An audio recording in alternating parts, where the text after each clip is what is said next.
Tapi menurutku akan jadi perdebatan 10 tahun. Nggak, kita berpikir mungkin akan lama nih persaingan Ronaldo Messi terjadi lagi. Tapi menurutku setelah ini udah Mbappe Haaland udah. Mbappe 27, Haaland umur berapa sekarang ya? Dia lahir 2000. Iya, Haaland udah 25 ya kayaknya. Coba aku cek Haaland ya berapa umurnya. Si Ya. Braut Haaland. Aku kira tuh Braut itu nama apa gitu. Ternyata nama emang ibunya. bener namanya dia. Bukan nama dia, nama keluarga mamanya. Tapi di nama aslinya tuh ada tengahnya Braut Haaland, Iya, Erling Braut Haaland. dia pakai nama fam mama sama bapaknya. Ah, oke. Dan hebatnya Haaland Dia 25 by the way. ya dia Tahun 2000. Mbappe? 27 pokoknya. Oh, tuan. 98 ya, 98. Berarti nanti Haaland nih Messi-nya, Mbappe itu Ronaldonya. Enggak dong. Oh iya benar-benar secara umurnya. Karena lebih muda. Tapi katanya Haaland ngefans Ronaldo juga. Sama Ya. kayak Mbappe, susah berarti. Ya susah. Haaland ini mamanya tuh apa? Aduh, seorang atlet loh. Iya ya. Temanku bilang, aku juga baru tahu. Temanku bilang bahwa ibunya tuh atlet. Dan atlet itu bukan atlet main-main loh. Haaland mother. Ya, ini Ini apa triathlon apa namanya itu? triathlon. Bukan triathlon. Aduh, ada yang lain lagi. Heptathlon. Apalagi tuh? Pokoknya yang cabang olahraga ada satu kali ini ada 7 cabang tuh loh. Oh, kayak Ya. ini sekarang itu orang lagi Hyrox tuh. Ya jenis itu mungkin ya. Ini aku tapi heptathlon mungkin apa tadi aku bilang pertama? Triathlon. Triathlon. Kalau Mungkin- triathlon 3. Ini hepta nih 7 nih. Oh ya mungkin dari Oh, mungkin triathlon 3. Iya, 3. Nah, ini heptathlon berarti Hepta 7. tuh 7. Berarti ada 7 olahraga dalam sekali oleh seorang. Pantes anaknya monster Ya, bos. makanya ini gennya memang gen gila sih.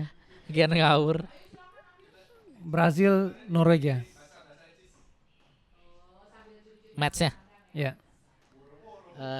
Aku sih yang aku ingat tuh betul-betul yang kayak jalan males kayak udah kecapean tiba-tiba di 2 detik terakhir tuh. Tunggu. Like, I love Tunggu. that match. Nah, jangan jauh-jauh. Prediksiku gimana? Apa? Prediksiku? Kayak mau di highlight biar kelihatan prediksimu bener aja. Kalau aku kan memang prediksi karena aku fans MU. Tapi kalau kita kemarin di videonya, aku berpikir lama loh untuk keluarin aku bilang jawabanku Norway. Itu bukan cuman kayak asal keluar nama loh. Iya sih.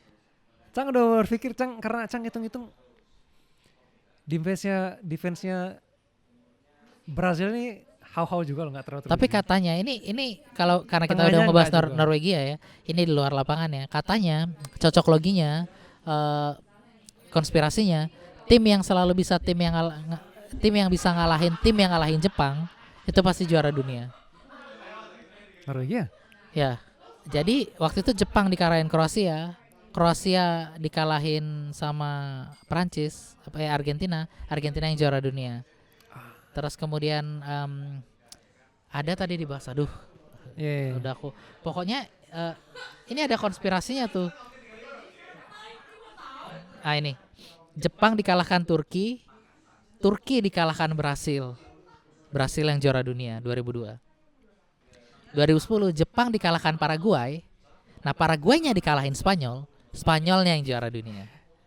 Perhatiin ininya ya, cocok loginya. Jepang dikalahkan Belgia dikalahin Prancis 2018. Prancis yang juara. Tadi itu 2010 yang Spanyol juara. Nah kemudian 2022 yang aku bilang tadi, Jepang dikalahin Kroasia dikalahkan Argentina yang juara. 2026 Jepang dikalahin Brazil dikalahin Norwegia. Apakah Norwegia juara dunia? Kalau benar Norwegia juara dunia, prediksi si kampret, dia udah setara gurita. Aku akan bikin konten nih. Aku kan paling malas bikin konten orangnya. Pokoknya setiap kali ada perhelatan Piala Dunia aku akan bikin konten khusus di Instagramku. Kalau Norwegia yang juara ya, prediksi by Babe. Selalu aku akan selalu buat mau Euro, Nations League atau apa. Karena dia udah sekelas gurita itu, cu. Tapi prediksi benar loh. Yang Cape Verde itu kalau aku udah bilang kan, kalau nonton full ya, bukan di reels ya. Aku udah bilang kalau Cape Verde dan catatan dia bisa menang. Kalau maksudnya nggak main-main. Betul. Nyangka nggak Ki? 2-2. Enggak. Aku nggak Nah, kan nangka. Aku nyangka. Aku udah bilang. Aku enggak. Karena maksudku ya kita harus fair ya, bahwa ya aku bilang tadi kita nggak boleh bias. Argentina emang bagus, tapi aku nggak nyangka Cape Verde bisa Aku udah itu imbang. gini.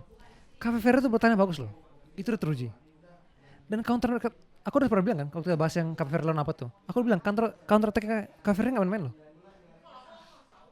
Bagus, aku udah bahasan. Makanya saat aku bilang bisa menang lawan Argentina itu bukan soal karena lucu-lucuan, bukan karena soal Cape Verde tim kecil kita harus dukung, enggak. Karena aku udah ada hitung-hitunganku, maksudku. Dari segi permainan. Karena aku udah bilang tim ini kuat bertahan, itu akan susah buat Argentina. Terbukti susah tembus, Pak.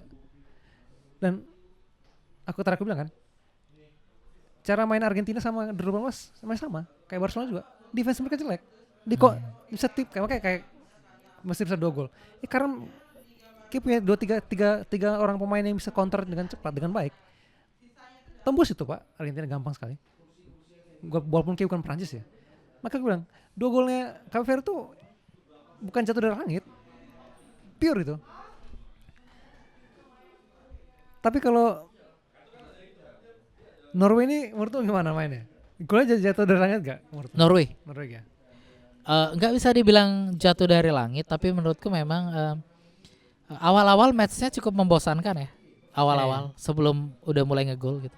Tapi kemudian ketika justru mereka ngegol duluan yang 1 gol, yang gol pertama, yang sundulan tuh, gol pertama sundulan. Setelah itu baru intensitas matchnya agak tinggi, baru agak naik lah menurutku, agak mulai kenceng lagi berhasil nyerang. Dan di situ ngeliat bahwa Vini udah mulai masuknya sporadis lah istilahnya. Dan baru kita bisa menikmati pertandingannya. Tapi emang jujur kalau menurutku sebelum gol pertama gamenya membosankan. Bahkan aku sempat mikir kayak Norwegia nyari adu penalti deh nih. Ketika aku melihat bahkan sebelum gol pertamanya Haaland itu dia kelihatan jalan kok berapa kali kalau kayak perhatiin. Kelihatan kayak capek orang nih kayaknya. Aku mikir gitu kan. Tapi ternyata kemudian dia gol yang bagus itu. Selain Cunya juga bagus sebenarnya walaupun di ratingnya anyep ya. Yang dia awal kena tackle itu. Kalau dari cara pikir mungkin cara melihat mungkin sama seperti orang yang bilang Norwegia banci itu kali ya. Yang nggak punya identitas Viking itu ya. Ya, aku sih nggak bilang Norwegia. Siapa yang bilang gitu? Yang ketek aku anjing. Oh iya. Si Bapak yang mulia. Ya. Kita sebelum kita bahas matchnya ya. Ada yang bilang Norwegia tuh mainnya kayak wanci karena waktu lawan Prancis mereka nurunin squad kedua. Yes. Ya dia bilang kayak gitu. Tapi menurutku suka-suka dia lah. Dan ada yang kecewa juga. Aku lupa pengen lihat ini Viking loh, yang berani lawan yang darder barbar ini. Tapi menurutku sedikit kita pop culture dikit. Aku nonton season 3-nya Viking loh. Viking nonton ya? Enggak, aku baru season 1. Aku harus season 3. Enggak apa-apa spoiler aja. Kalau kalian lihat Viking orangnya barbar, raksasa, baran besar, suka hajar sana sini. Kan nonton film series itu Viking. Mereka punya strategi tau. Dan gini loh. Yang pertama loh. Pemimpin tuh namanya pemimpinnya sukunya Ragnar Lodbrok. Dia tiap kali mereka kan suka menjara ya. Mau bilang raid ya. The raid kan. Mau pergi menjaranya. Setiap kali nyampe pulau yang mereka mau jarah nih, anak buahnya bilang, ayo kita serang. Enggak, Ragnar bilang nih, no. Kita berkemah dulu, kita tidur 1 malam. Iya kayak besok baru kita serang. Dia nge-raid pertama kali itu kan, dia suruh tunggu dulu. Lihat seperti apa orang Viking. Mereka nyerang pas misa. Aku lagi mau menjawab orang bilang identitas Viking itu langsung hajar tabrak sama saya. Enggak. Mereka tuh memang punya kekuatan, tapi mereka juga punya akal gitu, nggak asal gitu. Dia lihat dulu, baca situasinya. Ini worth it gak nih? Aku langsung hajar nih. Aku kalah orang nggak? Karena terbukti dia emang ngitung kekuatan. Bahkan di season 3 pun mereka nyerang England kan. Ada sungai besar, aku lupa sungainya apa. Di kiri kanan udah ada 2 musuh nih. Di musuh kiri mungkin ada 200 orang, di kanan ada 500 orang. Dia pilih ke musuh, dia nyerang ke musuh yang sebelah kiri dong. Secara logika Logika sederhana. aja sederhana. Sama seperti kalau bilang, kita berharap Prancis lawan full team ngapain? Dia pakai akal aja. Aku menang pun nggak ada bedanya menurutku. Tapi aku bisa istirahat lebih panjang. Ya, kalau kembali soal yang bias Piala Dunia. Prancis selalu main jam 12 siang ya, main siang. Argentina selalu main malam. Fakta lagi aja deh. Fakta aja lagi deh. Orang nggak nyadar kan. Bayangkan, orang nggak nyadar. Biar Messi nggak capek. Ya, bayangkan ada yang ngeposting foto di bangku penonton tuh loh, di tribun 70 derajat Pak. Panas ya. Sepanas itu, ekstrim banget. Pantes mereka ini apa? Ada hydration break. Ya ya. Karena emang sepanas itu. Kayak pengen, mending aku istirahatnya pemain-pemainku Norwegia. Daripada aku cedera, Daripada kecapean. karena matchnya padat kan. Iya, kan hampir setiap hari main. Gak ada jeda kan dari grup stage loh ke 32 besar, gak ada jeda 1 hari. Langsung Baru ini jeda 1 hari Ya, dari 32 ke satu hari 16 doang kan? besar ya. Yang kemarin gak ada kan. Menurutku itu pilihan masuk akal, bukan banci. Statement Anda itu yang tolol. Nah, karena Anda tidak punya strategi untuk mengistirahat pemain itu, makanya Anda kalah 13-0 kan. Ya. Waktu dibahas itu nggak terima dia. Kenapa aku bawa soal tadi yang series Viking itu? Aku benar-benar memperhatikan loh. Bukannya semenjak El Dictator ini aku selalu memperhatikan pergerakan striker. Kalau kita bilang Haaland terlalu jalan, enggak. Gak maksudnya di Gini. akhir-akhir sebelum gol pertama. Kagak, kita lihat ada beberapa kali Norwegia itu punya peluang counter loh. Mereka udah di hampir sepertiganya Brazil. Odegaard bola nyampe Odegaard. Dia delay bola itu, tahan bola itu. Dia nggak dorong bola itu maju ke depan loh. Dia tahan lagi, dia passing ke samping atau passing ke belakang loh. Iya. Nggak langsung diserang. Aku pikir ini seperti yang Ragnar itu. Mereka nunggu ya. Dia ngelihat, oh nggak ada peluang nih, nggak ada celah. Karena gini, aku berpikir adalah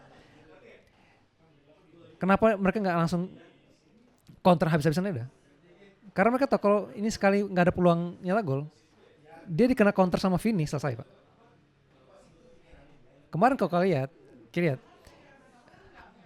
4 main belakangnya Norway itu jarang maju loh. Karena mereka tahu ini satu manusia ini kalau kasih space sejauh itu, udah langsung cuman one by one aja selesai Pak. Semua tim udah pernah merasakan Vini loh.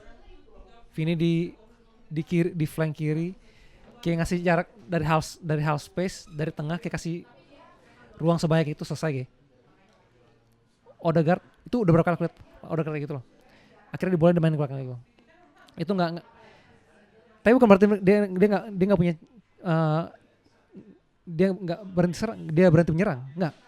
Kita kenapa dia passing ke belakang lagi? Dia bikin renggang, Pak. Kita lihat enggak? Ada beberapa kali momen, lebih dari 3 kali loh.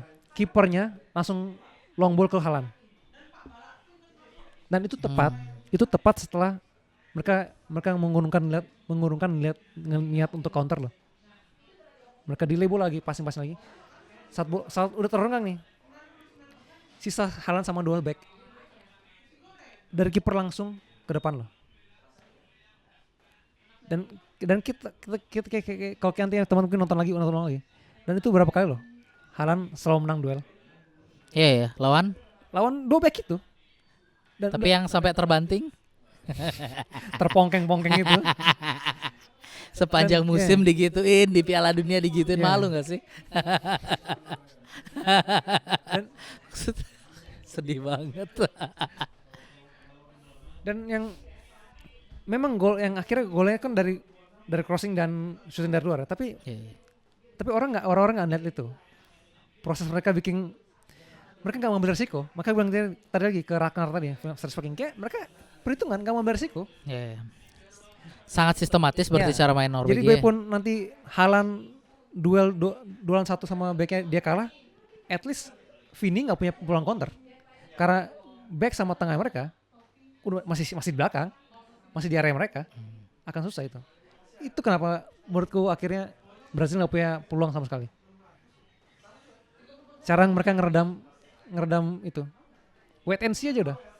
Aku bilang gila sih. Terus kalau Brazilnya menurutmu Ya, Neymar deh, menurutku Menurutmu, Brazil- komen tentang Neymar. tunggu sebelum ke Neymar. Menurutku peluang kill dari game mereka tuh Tuhan udah baik loh. Ngasih penalti Penalti yang pertama. yang pertama. Banyak yang berdebat ya. Harusnya kok nggak Vini aja ya. Walaupun aku juga pun waktu Vini megang bola aku juga deg-degan sih. Karena Vini beberapa kali di Madrid Sering gagal. sering gagal, akhirnya Mbappe yang jadi pemain penang utama loh. Yang mulia berani. Yang mulai kan bahkan orang belajar dari penalti dia buat nepis penalti. Katanya Yang itu kan Australia lawan Mesir tuh. Dan yang kedua ya Endrick itu. Coba kita lihat itu. Passingnya Vini, Pak. ya sih, Kaki nah, lu- bagus banget. Passing Vini Tapi kayak dia emang masih terlalu muda ya Enrique. Beban orang terlalu tinggi sama dia. yang dia kalau dia harusnya belajar dari Ronaldo ya. Dia gocek kiper itu langsung nyetak gol. Tapi kalau kita lihat passingnya Vini passing pakai kaki dalam jelek. Sering dia passing kayak gitu. Tapi dia Vini passing pakai kaki luar. Sering. Kan aku pernah tag ya. Yang Tapi kompilasi- nggak ada ketua di situ. Ya, itu udah masalahnya. Diktator nggak ada. Ya, aku harap setelah ini koneksi mereka makin bagus ya. Tapi aku harus bilang kembali lagi Brazil tim momentum. Kalau dia di bawah Ancelotti itu dah. Makanya Harus- ada Ancelotti sempat bilang karena kan Brazil kalah nih ya. Terus banyak yang bilang, "Tuh kan benar Ancelotti missing taktik." Terus Ancelotti bilang kayak gini, menjawabnya dengan bilang, "Kalian nggak berhak untuk ngomenin saya. Dengan segenap banyaknya gelar yang sudah saya miliki. Yang berhak ngomelin saya dan mengkritisi strategi saya cuma satu orang," dia bilang. Tebak siapa? Sir Alex Ferguson. Sir Alex Ferguson. Dia bilang, Ya. kalau kamu Sir Alex Ferguson, baru kalau boleh ngomenin hasil saya di Piala Dunia. Kalau enggak, saya sudah melakukan yang terbaik, dia bilang kayak gitu. Ya, kembali lagi dalam arti menurutku dalam perang ini Norwegia menang strategi. Kalau ada orang bilang halan jalan, Tapi enggak. bukan berarti strateginya Ancelotti jelek ya. Enggak juga, karena ya ini War ini aja. bukan soal jelek dan bagus. Ya, ini perang Ada yang aja. bagus dan ada yang lebih bagus strateginya. Dan ya hari ini kemarin yang menang Norwegia.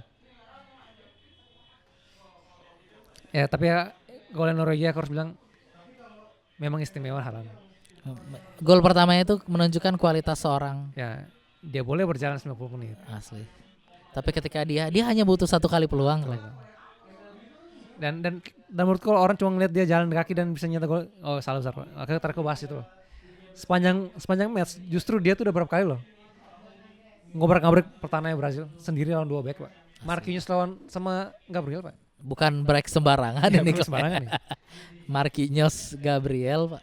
Sering loh mereka ya itu dan kita dan kemarin aku bilang kan pentingnya seorang nomor 9 kembali lagi dibuktikan oleh Bahkan Haaland. di era sekarang masih perlu striker Ya. konvensional sebenarnya. Karena terbukti, aku bilang lagi nomor 9. Paraguay Prancis kesusahan. Iya, tapi ya justru kemarin aku lihat si diktator banyak nunggu di lingkaran itu Ya di itu lah. match yang kemarin. Ya bukan aku bilang ya. Ya aku karena kayak sering ngomong mention jadinya aku berpikir gitu loh, merhatiin. Dan setelah itu aku merhatiin, oh iya sih dia nunggu di sini sekarang. Mungkin karena nggak terlalu banyak dapat passing seperti match-match sebelumnya. That's it. Akhirnya dia kembali ke sana gitu loh. That's it. Menunggu. Menurutku Dapat sih syuting, cuman ya kan Nggak nggak gol, ya. bisa selalu berharap dari situ kan. ya.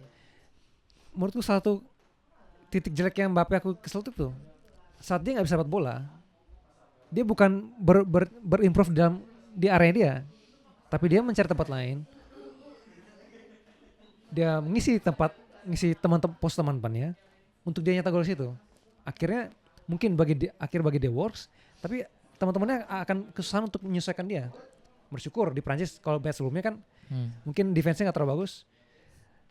Barcola dan lain segala macam bisa menyesuaikan loh. Tapi kalau kita kemarin tuh saat Mbappe nggak bisa nembus di kotak penalti, dia kan keluar udah. Iya. Itu terbukti itu. Itu udah kayaknya defaultnya dia ya, begitu Iya kan, dia udah lihat ya. nggak bisa masuk, dia balik dah tuh Ya. nyari ke situ untuk Ya. untuk nyari celah lingkarannya dia. Aku kaget lah. Ini kesini terus abang ini. Maksudnya kalau turnamen nggak apa-apa lah.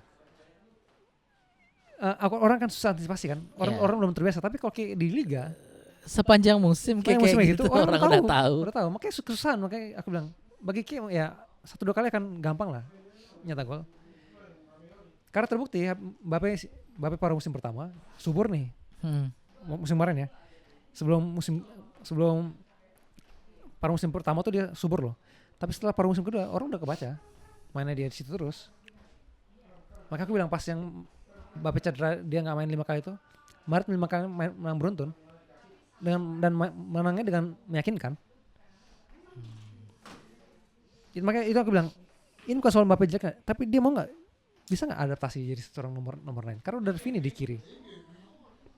Ya bersyukur aja sekarang kalau dia di kayak tadi dia lagi mut-mutan nggak bisa jadi kotak penalti, dia ke kiri, Barcola udah pindah ke tengah, udah fleet gitu. Barcola juga bagus sih. Cuma nggak bisa kan nyanyiin Vini di kiri kan. Vini bagusnya di kiri. Barcola bagus maksudnya.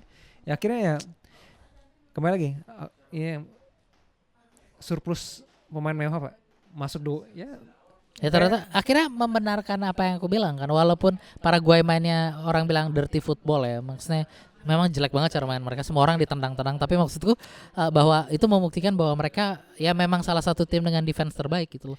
Menghadapi tim yang nyerangnya habis-habisan tuh mereka bisa bertahan gitu loh. Kalau kayak bilang mainnya terang-terangan tuh untuk menit akhir menurutku. Ya enggak. Tapi yang dari awal pertama yang dia mukul tuh mukul Mbappe ya? Iya Mbappe yang dia sambil lari. Ingat gak? Dia ngejar Mbappe ya, lari. Itu ditumbuk dari belakang tuh. Tapi itu kan awal-awal tuh. Maksudnya kan maksudnya aku bilang kayak ini loh belum ada selesai babak pertama kayak udah mukul orang dari belakang nih. Dan gak fall loh. Gak kelihatan. Kemarin kan. Ya kemarin kita nonton Argentina nonton Paraguay sama aja. Iya. Licik-liciknya mereka nih ya seperti itulah. Keras-keras mereka. Segitu banyaknya loh. Tapi mereka dirty itu kayak enggak fall. Cuma aku mau bilang di luar mereka main kasar seperti itu, tapi memang kenyataannya Paraguay defense-nya bagus. Itu udah aku bilang. Aku bilang bagus karena mereka main kasar ya. Enggak, memang solid defense-nya. Solid. Dan ya itu terbukti bahwa even tim dengan bertabung bintang dan mewahnya lini depan ketemu Paraguay repot juga karena memang defense-nya dia bagus. Bahkan kemarin juga Olise berapa kali peluang tuh? Lihat ya back sayapnya ratingnya gede keduanya. Karena memang pemain Prancis gak bisa main di sayap. Sama sekali gak berkembang mereka main di pinggir. Dia maksa dari dalam. Ya menurut Dembele ratingnya jelek. Menurut gue terima kasih buat Due sih. Harusnya Due ranking match of the match menurut gue. Karena waktu dia masuk ada yang ngebahas tuh. Kalau Barcola ada perbedaan tuh pokoknya. Kalau Barcola dia butuh ada space buat ngeliatin orang nih. Kalau Doi bisa ada space atau ruang. Gak ada space dia tetap berusaha lewat. Dan terbukti kan. Ya menurut gue ini kelebihannya Prancis ya. Ya mau 4 orang di depannya ini dah. Tinggal sekarangnya aku bilang kembali lagi peran nomor 9 nih. Saat ketemu low block kayak gini nih. Habisnya kan lawan Maroko nih mereka. Sekuat itu Maroko menurut gue. Bertahan dan menyerangnya loh. Walaupun aku gak nonton matchnya Maroko ya, nanti 0 lawan Kanada nih. Aku nggak nonton juga, tapi memang sorry aku nonton. Si Rahimi aku ingat banget karena Onahi ini diganti. Padahal sebenarnya kalau dia nggak diganti bisa hat-trick. Diganti sama Rahimi yang nyetak gol. Sebenarnya kalau si Rahimi kan cadangan. Kalau misalnya si Rahimi ini nggak masuk di posisi itu pasti masih si Onahi dan dia pasti hat-trick. Dan siapa sih itu yang kasih assist? Ya aku harus mengakui, aku sepakat sama Ki. Berarti memang bagus ya pemain itu ya. Brahim Diaz. Pemainnya selalu dihinain oleh fans Madrid juga loh.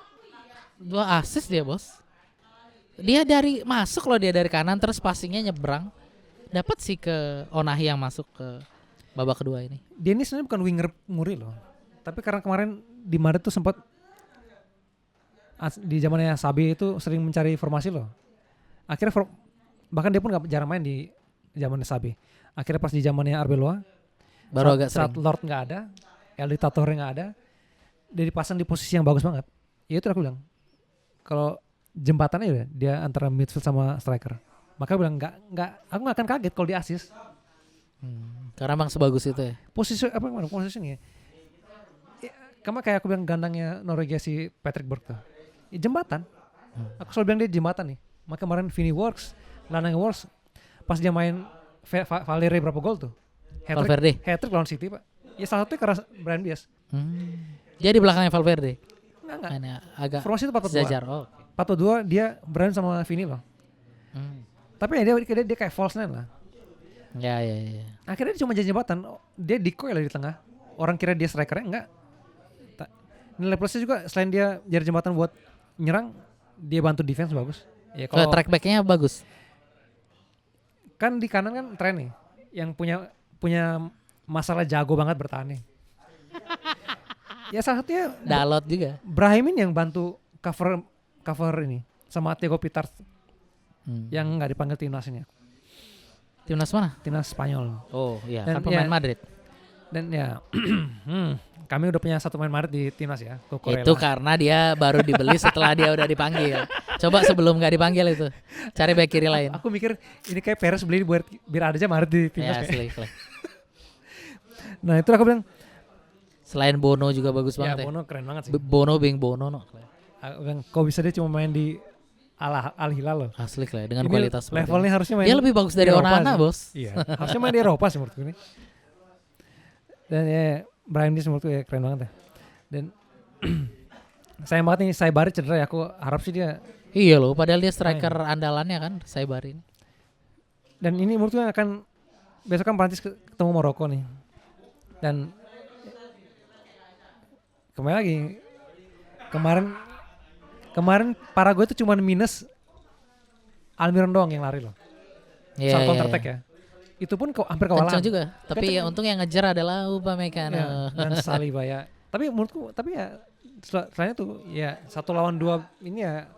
Tapi dia bisa dribbling bola sampai hampir kotak penaltinya Prancis kan. Oke. Berarti kan cukup tanda tanya nih defense-nya Prancis malah. Dia lari kan karena dia udah financial freedom ya. Jadi nggak terlalu mikirin. Ya dia nggak terlalu terpikir lah. Ya udahlah kalau kerja Raditya Dika. Tau pulang-pulang ini juga Kaya saya Pak. AdSense jalan, YouTube jalan. Udah pensiun dari usia 35. Makanya kemarin aku bilang kan, ini lah akhirnya Prancis ketemu lawan yang spesial nih. Yang bisa dengan defense yang ngeri. Ya. Mereka defense kuat, counter kuat. Agak keras lagi mainnya. Ini match akan pas banget. banget. Nanti malam nih. Lagi berapa jam lagi? Lagi 2-3 jam lagi kita akan nonton Maroko Prancis. Menurutnya akan match seru, tapi aku udah prediksi Maroko ya. Oke, prediksi Maroko. Tapi semenjak kejadiannya Argentina kemarin, aku sangat berharap Prancis yang lolos sampai final loh. Kenapa begitu? Aku sangat berharap pemain kesayanganku Mbappe 4 gol di final. Untuk membungkam si Romero dan FIFA. Ya. Tapi menurutku nanti akan seru nih matchnya. Akan saling balas gol nih. Iya ya, Maroko pasti tidak mau, istilahnya dia katanya dia mau untuk solidaritasnya dia untuk Mesir, dia akan memberikan yang terbaik di match. Bahkan mereka udah bikin foto yang silang itu. Menurutku salah satu juga tuh. Harusnya malu tuh. Ya kan pelatih Mesir kan udah ngasih tanda silang karena ada yang nutup mulut. Tapi nggak di kartu merah. Harusnya kan kemarin kan seperti itu kan juga kan. Almiron nutup mulut doang loh. Langsung di kartu merah. Tapi kemarin McAllister Argentina melakukan hal yang sama tapi nggak di kartu merah. Nah kembali lagi, terjadi lagi. Ya. Standar ganda. Dan yang selain nanti yang seru juga tapi yang kemarin paling seru menurutku. Match terbaik abad ini menurutku. Menurutmu abad ini? Karena sistemnya ini 90 menit tapi 90 menit yang seperti kayak sampai perpanjang waktu loh. Ya. Selain atmosfernya juga mendukung ya. Kalau mungkin match yang salah satu terbaik adalah Liverpool Milan ya. 3-0 sama ya. Sepakat. Tapi itu kan ya ada walaupun aku nggak happy ya. Ada yang comeback kan. Maksudnya habis 3-0 down ya terlalu seperti cerita film lah ya. Kemarin pecundang, hari jadi pemenang. Tapi kalau terlalu sinetron. Tapi kalau yang Meksiko Inggris benar-benar yang saling balas-balas sudah. Ini bukan satu lemah satu kuat nih. Dua-dua sama-sama jago ini, sama-sama kuat. Dan itu aku sepakat bahwa yang Ki bilang bahwa Bellingham memang sejago itu Pak. Kualitas seorang Jude. Yang penting pelatih tahu cara makainya. Bagus sekali dia muncul-munculnya kayak 2 gol itu. Kayak ada gol pertama Jude Bellingham yang di heading ya. Ya. Yang menurutku cara heading keren ya. Bola tadi udah gini loh. Dia ngeker pak. Ya dia udah keker. Sebelum dia lepas badan tuh pak, dia udah masih ada jeda tuh. Set. Dia masih ngarahin badannya. Anjing keren. Tapi kok lihat lagi pas proses gol itu, ada tuh angle dari atas tuh. Angle dari atas tuh. Sadar dia ras bawah, bola dipasin ke Saka, sebelum Saka ngumpan ke tengah. Kita lihat Bellingham tuh. Dari awal tuh dia belum dikotak penalti loh. Saat Saka pegang bola pun dia belum dikotak penalti. Ya. Tapi saat Saka udah dorong bola untuk terakhir kali dia mau Dia crossing, mau ngangkat. tiba-tiba dia Ledakan jarak dekatnya. Bellingham kualitas. itu yang setiap hari Mbappe lihat dari Mbappe tapi dari Bellingham tapi dia nggak pelajari, dia nggak lakuin. Kebencian lagi. Semua Dan dia hebatnya dia golnya tuh dalam waktu 2 menit ya. ya Jadi aku aku merasa kaget. kayak Aku lagi ngetit dan gitu. pas seperti yang aku bilang tuh Be, kayak aku bakal deg-degan ketemu Meksiko dan itu terbukti lah. Selain kayak nonton tuh bahkan kita di TV tuh bisa ngerasakan berisiknya gitu. Ya. Atmosfernya satu. Yang kedua bahwa ya memang mereka main dengan hatinya Clay. Dengan dan si Raul Lemos tuh jago kali, Cuk. Tapi kalau kayak agak pangling emang mukanya beda sih. Siapa? Mukanya Raul Jimenez tuh. Iya Kayak kan? emang shape mukanya mungkin karena jenggot atau putar rambut kali. Iya. Aku juga sempat agak beda muka dari Iya. Ini motor. kan bukan Raul yang di Wolf yang kita biasa Iya. lihat kan. Tapi aku harus akui Selain dia pakai apa gitu kan? ya buat pelindung Iya. ini ada benturan yang dulu dia operasi itu kan. Dan nih Soalnya yang sering kita lihat kan yang di foto ini kan, yes, yang ada jenggotnya ini. agak beda memang. Ya. Yang kok dia biasa main ini aneh. Jadi aku, Raul siapa ini? Dan ya Dan dia bagus banget. bagus banget. Ada peluangnya Berapa dia kali dia- dapat nyundul, nyuting. Untung Pickford, bos. Pickford keren juga. Pickford menunjukkan kualitasnya dia Ya, sebagai mutus salah satu kiper salah terbaik satu Inggris. pemain terbaik juga sih. Kalau misalkan Inggris mereka yang menang ya Raul Jimenez. Terus yang di Alvarado nih menurutku juga. Yang winger kanannya. Oh iya. Aku malah senang lihat mainnya si Quinones ini. Ya sama bagus tapi aku malah kalau kayak Alvarado nih. Ini kayak anggota kartel ya. Kok bisa? Anak-anak kartel yang suruh main tuh. Ya. Skill style-nya. Badan kurus kecil. Baju kedodoran. Tato di kaki. Tato di kaki. Rambut mohawk. Anjing, Kesana kayak habis main dia pergi jualan ya, ini barang loh. orang kartel nih kayaknya. Tapi ya, ini aku bilang, kayak Alvarado main pak. Sama kayak bandingin sama Pedro Neto yang Portugal pak. Ini kita nggak tahu dia main di mana pak. Pedro Neto main Chelsea tapi lebih berani main Alvarado pak. Dia berkabrak gitu back kirinya Orale. Asli. Kayak harus bikin kayak gini untuk kayak bikin backnya tuh kewalahan loh. Kok kayak cuman terima bola passing ke belakang ngapain kayak jadi winger. Mending Garnacho menurutku. Berani Garnacho dorong bola. Nah, Dorong bola buat lari. ya, ya lebih make sense kan. Dan yang mungkin yang agak kejutan sih emang menurutku Gordon sih. kartu kuning tuh. Kartu kuningnya Declan Rice. Oh iya. Itu bukan karena kena kepala, Pak. Ya maksudnya Itu kartu kuning karena kena attitude tuh. Iya karena itu. Karena kakimu nyentuh kepala Romo, Pak. Oh, itu Romo ya? Ya, nomor 7. Kebetulan wasitnya Katolik. Ya, Bang. ini pelanggaran kena attitude gini, Declan Rice nih. Kepala Romo kayak sentuh kayak kaki lagi. Si Mormans Aureli agak kurang ya di match itu ya. Agak kurang penonton. diganti. Aduh si cantik nih kurang nih. Tapi ya babak pertama kan babak pertama 2-0 ya? Babak pertama. Babak pertama 2-0. Nggak semua golnya di babak kedua, Be. 2-0 kan udah dari menit 38.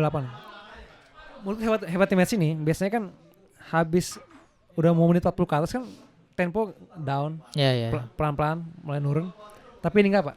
Sama Meksiko digas terus sih. Asli. Dan Akhirnya itu, gol 2-1 itu kan. aku sampai merinding. Quinones. Sumpah aku sampai merinding waktu itu.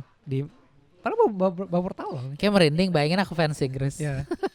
Gak bisa napas. Dan Bangke di Meksiko ini tenang lah gitu. Cuma kita tenang.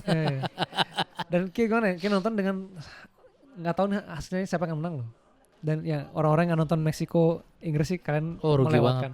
Rugi. Itu match yang ini. Walaupun ada kartu merah juga yang cukup bikin fans Inggris emosi ya. Menurut itu layak kartu merah. Oh iya sih kakinya emang tinggi.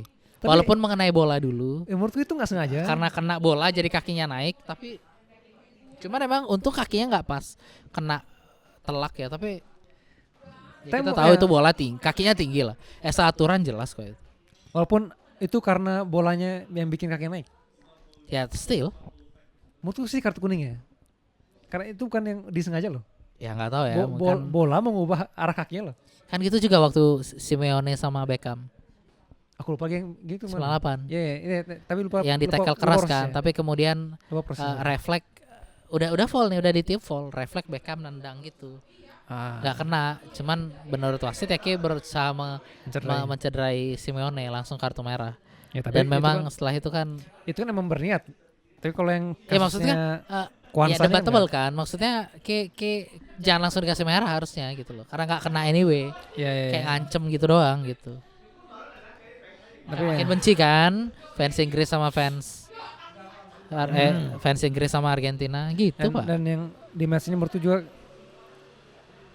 pas kena kartu merah sih emang beruntung ya dapat. Iya, beruntung tuh nggak ya dapat penalti tuh ya menurut gue. Makanya di luar, Aku pun kaget loh. lah kalau di dalam nih ngawur. Baru meleng bentar pak. Ih penalti 3-1. Habis itu gol lagi 3-2 ya. Iya. 3-2 tuh mereka penalti juga ya Meksiko. Ya? Penalti 3-2. Iya. Kalau itu clear foul. Ya agak apa juga kayaknya. Iya ya, Dia agak habis apa? nyetak gol penalti, dia juga bikin penalti. Ya. Tapi ya aku harus dilakuin emang capek sih pak. Capek. Mereka kelihatan digempur habis-habisan sih sama Meksiko. Dengan situasi kayak ketinggalan 10 orang. Ditambah lagi mereka susah tidur kan. Iya. Udah booking 11 hotel berbeda, dapat aja juga ya, pak. Kan pasti mikir ya nggak mungkin lah, pasti dicepu lah sama karyawan hotelnya. Ya, bahkan kayak kalau lihat di Ditembakin kembang api depan hotel pak. ya juga. Mana kayak bisa Pasti, tidur? pasti dicepuin Asli. orang hotel. Iyalah, masa at least nggak mungkin semua karyawannya orang luar. Pasti Iya. ada aja orang Iya. asli Meksiko dan dia Iya. pasti cepuin ke temannya nyebarin kemana-mana. Dan kalau kita lihat sampai Jude itu salah satu orang yang menurutku stamina badak lah. Bahkan Jude pun menyerah lah. Tapi terakhir-terakhir dia udah capek Udah sih. sebelum itu Dia dia nggak udah bisa- dia udah nunduk, udah megang kaki udah. Iya, dia udah megang lutut. Dia udah nggak bisa ngejar tuh terakhir-terakhir. Aku cuma membayangkan gila sih ini. Kayak dari babak kedua bertahan 10 orang, Pak. Ya maksudku Dengan- harusnya dengan- bukan soal capek itu ya. Kayak ditekan satu stadion, Pak. iya. Mental lo, Pak. Mentalnya kena tuh. Deg-degan Kle, satu stadion tuh. Aku aja nonton gini. Belum lagi kayak mikir mungkin salah satu dari penonton tuh ada kartel kan kayak nggak tahu ya. Udah laser-laser lagi. Asli. Aku pun yang menonton pun dalam hati loh. Saking capek aku bilang, ini boleh nggak time out dulu bentar, Pak. Ya aku bilang kayak gitu. Aku capek loh. Itu deh exactly yang ada di kepala. Ini Meksiko nggak bisa tenang dikit ya?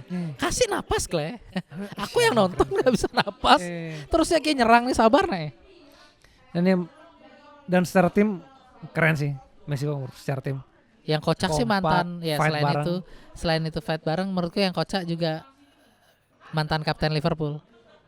Henderson cedera. Main patah. enggak kartu kuning. Kartu kuning. Habis main main, cedera, cedera. tangan patah. Patahnya ini loh. Patah. Satu Di- patah, tiga ini. Jadi Iya di Kebagian full kiri. tangan. Aku juga kasihan karena itu terjadi sama dia tragedi. Ya, maksudku ketika dia jatuh dia nopang pakai tangan. ya Full badannya dia ya patah lah. sayang kan ya. Dan Ya maksudnya kayak nggak main udah kayak nggak main kartu merah. Kayak nggak main cedera pula kan. Ayolah. fungsimu ikut Piala Dunia apa? Ngapain? Tapi yang benar-benar berfungsinya Dan Burn ya. Iya. Aku Walaupun kaget. ratingnya nggak begitu bagus sih. Aku kaget sih waktu itu Kane diganti. Siapa ganti Kane ya? Masalah pemain setinggi itu loh. Asli lah. Itu udah gunanya dia untuk menghalau biar si Iya. Raul nggak banyak. Kalau menurutku besok kalau mau nahan Haaland mainin Burn Iya. itu atau John Stones sekalian. Dia kan sama-sama City tuh. Iya. Mungkin dia tahu rahasianya. atau mungkin Haaland. Haaland yang tahu rasanya Johnston lumayan. Bisa jadi. Malah gol Tapi- banyak. Tapi kenapa itu ada muncul tuh yang ngasih videonya. Memang Dan Burn ini salah satu yang antitesis Haaland lah sebenarnya. Sebenarnya antitesis Haaland sebenarnya adalah Maguire. Fakta itu. Fakta. Gak, kita lagi bahas pemain yang lagi main di Piala Dunia ini. Iya, maksudnya seandainya kemarin bawa Maguire, satu kaki udah di final. Di semifinal. Karena jelas yang bisa nyetop Haaland ya Lord. Oke. Tonton lah. Iya. Tapi kembali lagi berakhir dengan Wonderwall. Apa? Match ini ditutup dengan lagu Wonderwall. Oh ya, aku happy banget dengar itu. Dan Always. kita nggak kenapa aku sangat yakin Inggris yang juara ya. Terima kasih. Bukan karena permainan mereka ya. tapi karena vibe. Vibes Piala Dunia yang mereka bawa ya. Maguire Ya. ternyata jualan stiker loh di luar stadion New York. Oh iya, iya. Iya. Ada Lihat yang videonya. ada yang mirip. Ternyata itu kampanye untuk mempromosikan apa gitu. Eh, Jadi dia datang, nggak main, nggak Iya. masuk bench, nggak di dalam stadion nonton, jualan stiker di luar Pak. Aku mikir tuh awalnya orang yang mirip. Jadi orang cuma pengen ngejek-ngejek Maguire lagi, gitu loh. Ternyata emang dia. Kalau ya elah Lord. kurang cukup bikin Main lagu- enggak, lucuan, tolong lah gitu. Oke, jaga lo perasaan fans-fansmu gitu. Cing ngapain dah? Pak. Kita kenapa aku bisa bilang soal vibes ya? Kenapa Inggris juara? Karena aku mengalami itu di Madrid. Waktu 2002, waktu 2001 2002. Waktu 2003 2004. Itu Madrid tuh bukan favorit juara loh. Tapi aku rasa banget ini vibe tim mau juara nih. Dan itu yang aku rasain di Inggris loh. Ini vibe tim yang mau juara Inggris menurutku. Walaupun aku prediksi lawan Maroko lawan Norwegia menang sih. Ya berarti kayak nggak prediksi juara dong namanya. Nggak, tapi ya maksudku gimana kan, ini kan soal favorit kan. Tapi kalau soal vibe, aku ini vibe-nya Inggris vibe tim mau juara nih. Segitu fansmu, segitu kebersamaanmu di tim, segitu kebersamaanmu dengan fans. Ini terlalu solid sih. Luar dalam terlalu solid sih. Menurut Inggris kalau Jadi juara, Norwegia apa Inggris nih gitu aja daripada kayak aku muter-muter. galau, sumpah aku galau. Hah? Secara permainan kekuatan aku yakin Norwegia, tapi secara vibe nih Kayak berharap Inggris yang lolos. sangat berharap Inggris juara. Tapi kembali lagi ini karena terlalu banyak dilema ya. Kalau aku bilang kekuatan ya Norwegia, tapi soal vibe, maka aku bilang soal vibe ini Inggris dah. Dan Inggris habis ini ketemu Norwegia. Norway. Ya, kembali lagi kita punya dua orang yang jago di kotak penalti nih. Ada Bellingham, ada Haaland. Dan aku bilang nih match-nya akan boring pasti. Oh ya? Kemarin match-nya bisa seru karena Meksiko seru mainnya. Tapi menurutku ini dengan cara mainnya Norwegia kemarin dan menurutku kemarin juga Inggris bisa fight itu karena terbawa mainnya Meksiko. Iya. Kalau dia agak lambat dan low block kayaknya Inggris juga kena Inggris ya. akan setengah mati juga. Nah jadi ya Inggrisnya kan seperti Brazil juga mungkin menurutku. Yang keikut Akan- permainan lawan. Ya kalau ikut core saat kayak suara nggak kuat. Kayak ngikutin aja. Kayak tenor. Kayak suara bass kayak denger tenor suaranya lain kayak ikut tenor nanti. Kembali lagi menurut Inggris permainannya kan belum terlalu keciri banget, belum punya karakter yang kuat banget permainannya. Dan dia kan terbawa permainan lawan menurutku ini salah satu jebakan nanti yang akan dialami Inggris lawan Norwegia sih. Kalau kayak gimana menurut nanti permainannya? Tapi menurutmu lini tengahnya Inggris nggak bisa matiin si Berge itu? Siapa sih? Salah terus aku nyebut namanya. Si Berg dan Odegaard. Mungkin dia akan Declan dan Odegaard akan setengah mati ya. Tapi Oke. untuk matiin bersusah. Oh ya? Dia ini bukan tipe main yang bawa bola lama. Nggak nge-record itu. Cek. Ternyata mana ya? Yang kayak ngomongin apa tadi ya? Matchnya masih Norway. Kok Norway? Norway Inggris ya? Ya, Meksiko Inggris sorry. Si Inggris. Ya, kembali lagi ya. Menurutku soal vibes kayak gitu ya. Selain lagu Wonderwall, ada momen yang penontonnya lagu Hey Jude. Untuk Jude Bellingham kan? Ya. Menurutku itu lagu yang magis aja gitu. Dan Hey Jude-nya atau yang Wonderwall? ya Wonderwall juga aja. Tapi yang Hey Jude itu bener-bener yang apa ya? Personal banget lah. Dan ada momen yang nggak tahu ya emang Jude Bellingham ini kayak emang pas aja posisi di kamera menurutku. Ya maksudku emang kameramen Piala Dunia ini lumayan mantep-mantep kok. Iya. Dia nyari-nyari momen dan nyari orang tuh oke kok. Dan ada angle yang pas yang Jude Bellingham nyadar loh, dia kan lagi habis di wawancara atau apa gitu lah, di interview kayaknya dia nyadar tuh kalau penonton lagi nyanyiin lagu dia loh. Nah Dia langsung nyadar terus dia langsung diubah arah apa tubuhnya langsung ke arah Penonton. penonton di tribun loh. Dia langsung sana langsung yang gini. Terus dan waktu kamera yang ngambil dari belakang cakep lagi. Acaranya video pasti ada di YouTube lah. Waktu itu Match yang kemarin. ini yang lawan Meksiko. Dan kayak gimana Ki punya supporter yang segitunya loh. Dan se-intimate itu Ki sama pemainmu. Sayang kalau nggak juara. Bukan saya ngajar ini makanya kemarin aku pertegas nih. Sesuka-suka kita sama Haaland ya. Selfobol itu Haaland. Tapi inilah titahnya Inggris untuk juara dah menurutku. Aku nggak akan bahas teknis tapi ya ini kemarin aku cuma bilang vibe yang juara nih. Iya, Dan- tapi kalau kayak ngomong ke aku ya tentu aja aku pasti berharap dia juara ya. Ya. Kalau tadi kita udah bahas Portugal Spanyol belum sih? Tadi kita bahas dikit. Kita bahas Ronaldo sebenarnya. Ya. Dan dan aku bilang harus bilang juga sih emang kalau Spanyol menurutku selain kita jarang Spanyol sebenarnya. Aku sih bahas berapa kali bahwa aku bilang Karena- bahwa dia bisa mecah low block. Dan kemarin kalau langsung kita bahas golnya aja, ya memang Yang Portugalnya lagi bertahan banget, tapi memang mereka miss satu momen. Makanya si pemain pengganti itu bisa masuk terus nyetak gol. sebelum kita lawan Portugal aku sempat nonton match yang lawan Belgia kok Belgia. Lawan siapa ya sebelum Austria. Ya, ya. Dan aku harus bilang memang kalau Spanyol ini ketemu tim yang mainnya nggak defensif, maksudnya sama-sama nyerang juga. Cantik mainnya Spanyol. Spanyolnya.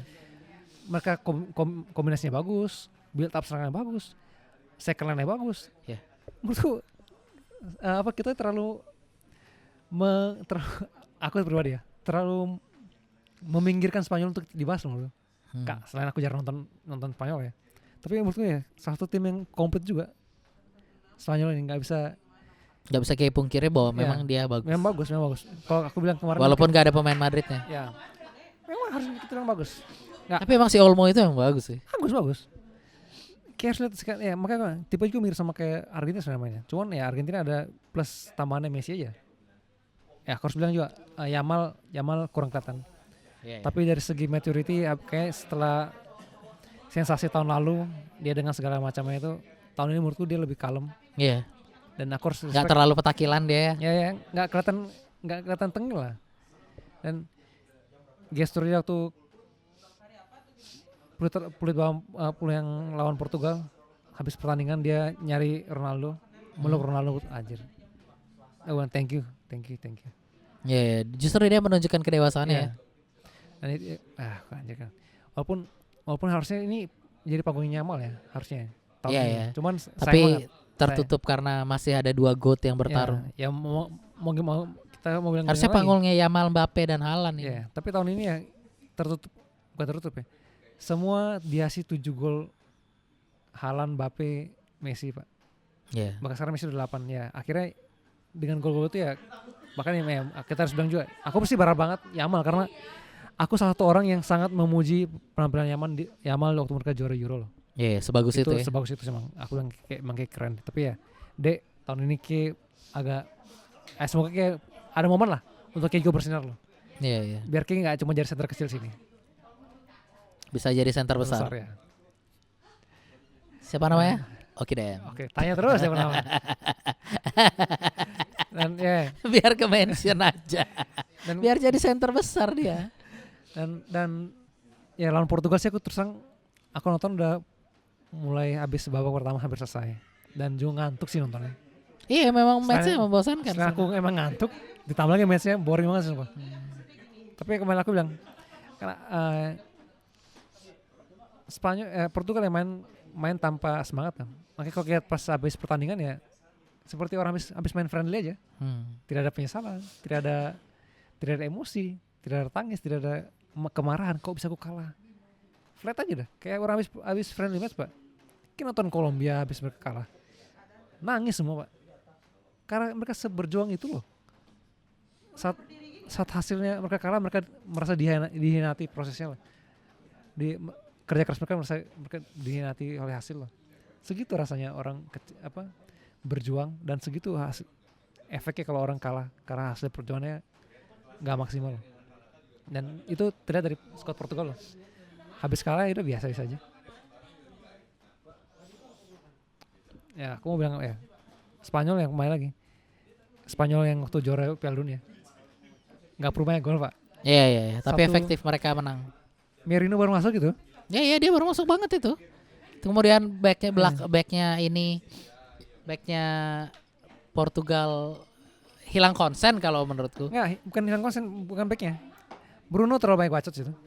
Ya itu dah karena mereka ngeliatin Bruno bacot dah menurutku dia jadi nggak konsen karena memang posisinya tuh nggak ada yang deket sama dia gitu loh, ada celah di Harusnya antara Bruno dua. itu. Tapi kan di belakang Nggak, harusnya dia yang orang terdekat. supaya dia loh. nggak passing. Orang terdekat harusnya ganggu dulu kan. Iya Bila ganggu passing mereka ya tuh kan. Harusnya dia ganggu dulu. Iya sepakat.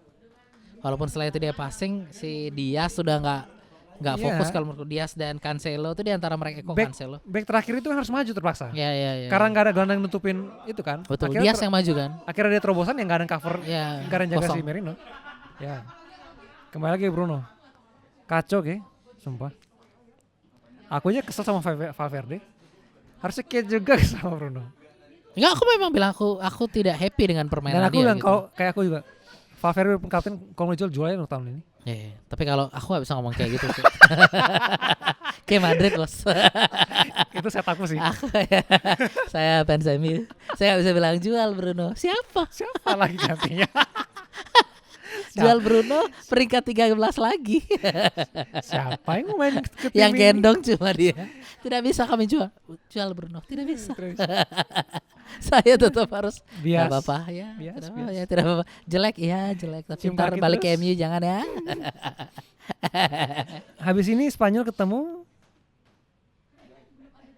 Habis ini Spanyol ketemu sama Belgia. Belgia. Belgia lawan United States ya. Belgia membungkam mulut si bapak-bapak berambut putih. Bapak rambut orange dong. Ya, kita kan taunya putih, Iya. tapi kan lama-lama jadi Ya, orange. orange.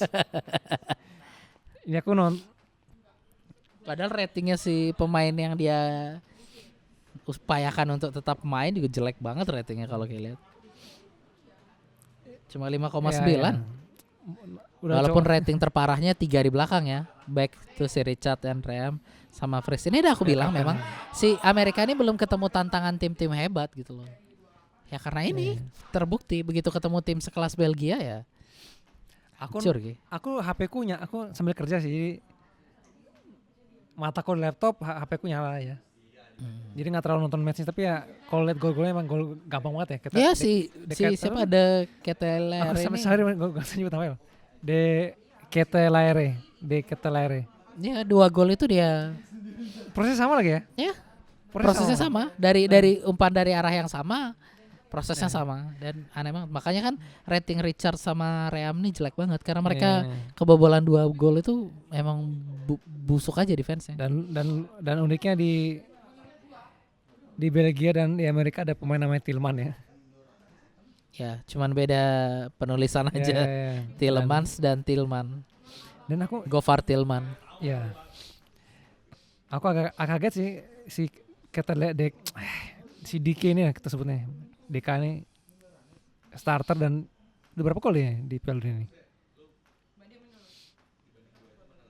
Udah lumayan banyak kok golnya. Karena di klub pun dia nggak terlalu banyak gol sih. 3 gol 5 assist. Lukaku Masa juga nyetak gol, Bos. Ya, dan aku mau bahas tadi Lord. emang Lukaku sih emang ini pemain-pemain yang kill the game ini menurutku.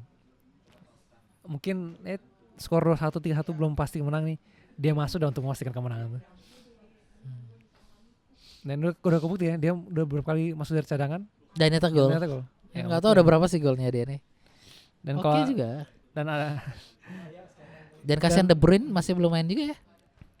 Masa belum starter? Atau dia Kayak- sempat starter nggak ya? kayak karena cedera gak sih? Enggak ya? Oh, oke. De Bruyne nggak tahu ya, dia kayak dan hampir semua pemain generasi emasnya ini Lukaku cadangan, Witsel cadangan, De Bruyne cadangan, Doku pun cadangan. Tapi si Trossard, Tillmans dan Ya, Trossard- Luke Bacchio tuh bagus sekali Trossard no. sih gila sih. Trossard keren banget, Trossard parah ya. Trossard. Tapi ya, kalau nanti ketemu Spanyol sih aku nggak tahu ya. Kalau- Spanyol akan wah ini Spanyol menang sih waktu. Bukan karena kita di atas kertas ya, tapi ada cara main ya. Iya, iya. Kemarin aku bilang kan lawan Austria benar nyerang. Dan saat Spanyol ketemu lawan seperti ini yang berani nyerang, ini saatnya Mereka bersinar. ya mereka bersinar. Bukan karena kayak pakai baju Spanyol. Ya, juga ya. Tapi Spanyol Bias. menang sih. Karena kebukti kan lawan Cape Verde. Lawan susah- Uruguay. Ya. Cape Verde Uruguay ya susah nyetak gol kan. Iya, iya. Tim-tim yang bertahannya bagus ya susah juga Spanyol. Tapi emang jelek aja sih Uruguay. Ya, tapi Itu kawan kita nggak nonton tuh, tetap Ya. dibelain. Memang produser kita tuh nggak nonton emang. ya. Emang agak Udah kembalilah tahun- cepatlah. Ti- Udah cukup ngeband itu. Udah. Mending balik sama Iya, kita. Iya, daripada ngapain mending ini nge-podcast aja. Nge-podcast aja biar kayak punya pengetahuan bahwa Dan- Uruguay sejelek itu.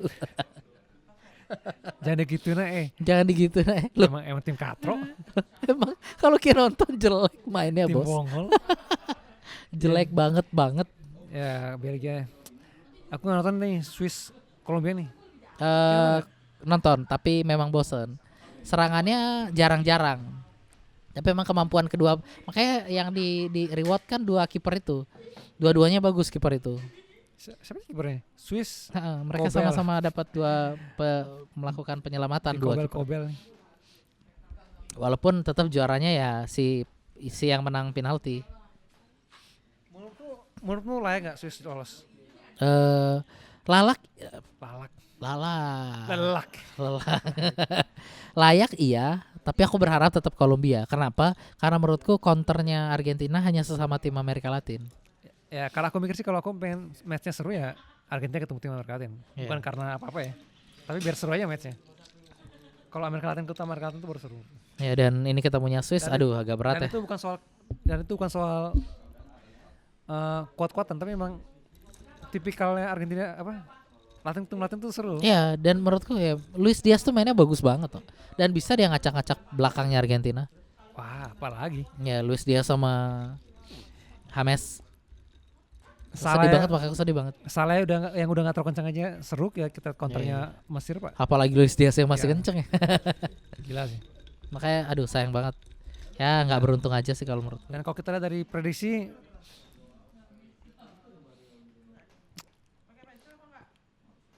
Prancis Maroko sesuai prediksi kita ya. Aku ya. Enggak, maksudnya kita bahas yang kemarin ya. Oh bahasa yang kemarin ya. Ya, benar ya?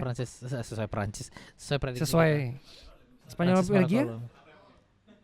Aku tetap Belgia kemarin. Tapi aku Kemarin- Portugal. Tunggu.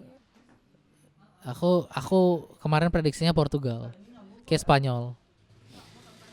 Belgia aku tetap Belgia kemarin. Aku Spanyol ya? Kayak Spanyol berarti kemarin. Lagi benar nih.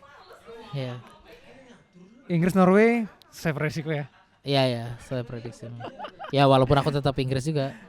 Yang ya Argentina Swiss ya. Ya kembali lagi aku bilang kalau harusnya ini kalau kemarin prediksi kan Kolombia Cape Verde ya. Iya ya, kayak Kok prediksi kita benar. Prediksi kita berdua ya. prediksi dia. Tapi ternyata Ya. si Argentina yang lolos dan kita salah juga prediksinya, kita pikir Kolombia yang lolos, ternyata Swiss yang lolos. Ya. Jadi sejauh ini prediksi kita yang salah cuman bukan salah ya, tidak terjadi adalah Argentina Swiss ya. Ya, karena kita Argentina Kita- Cape Verde Cape Verde, Kolombia. Dan menurutmu nih ya habis ini kan kalau sesuai prediksi aku Maroko Spanyol ya. Ya, kayak Maroko Spanyol. Aku habis ini berarti Aku Prancis Spanyol. ya. Prancis Portugal, sorry. Tapi ya kalau aku mau bilang sih aku dulu ya. Aku bilang pas rekod enggak ya? Hmm? Aku sangat berharap Prancis Argentina final. Walaupun aku sangat berharap aku yakin Inggris juara dan walaupun aku yakin juga Norwegia menang. Jadi sebenarnya prediksimu apa sih? Problematik. Yaudah itulah. Kalau yang kita bisa selesaikan malam ini. Kita ketemu lagi di setelah berarti setelah hari Minggu apa, malam ya kita Ya. sering apa hari Minggu malam atau Senin lagi. malam. Ketemu lagi hari Senin ya. Ketemu lagi Itu hari aja. Senin. Ciao.